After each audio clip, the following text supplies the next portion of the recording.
ma jiro qof Jubbaland oo maanta aan intaa in lagu qabno waxaan rabnaa dadku inay iscafiyaan waxaan rabnaa in la isdhaxmaro waxaan rabnaa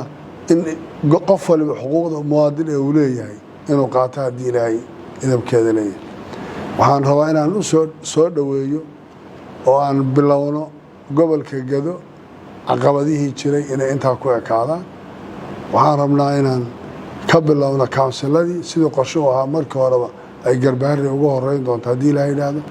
in maamulkii la daadajin doono inayna u baahnaanaynin hebel baa la soo magacaabay hebel baa la soo magacaabay deegaan walba ay dadku iyagu soo dooran doonaan maamulkooda wad garanaysaan daadajinta maamulku saddexda level ee dawladnimo heer federaal heer state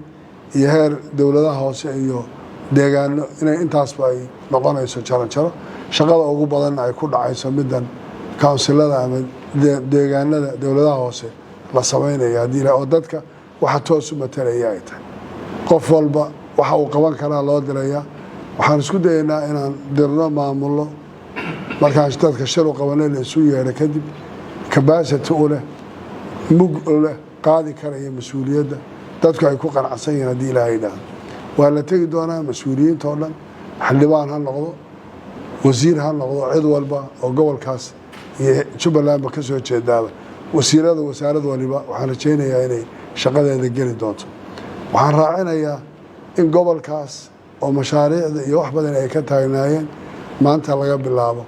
la sii daayo oo loo bilaabo oo socoto dhammaan mashaariicdii ama heer state ha noqoto ama heer dawladda federaalka ha noqotee wixii gobolka ka baaqday in la dedejiyo hadii Ilaahay yiraahdo dadkuna la iscafiyo qof maanta aan wax u qabnaa ma jiro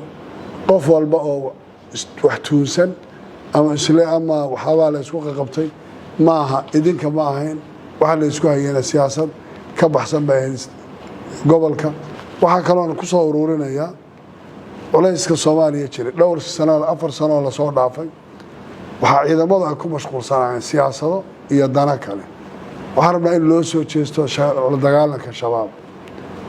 waxaan uga faa'iideysanaynaa waliba iyagoo oo ay hadda dawladihii naga caawin jireen go'aano qaateen in arinta la dagaalanka shabaab la xoogeeyo awoodeeyo dagaalka lagu talagalo loo wada hayto inaan midaas soo dhaweyno waan u baahanahay inaan ku talagalo askariga annaga shaqo kala qabanay maanta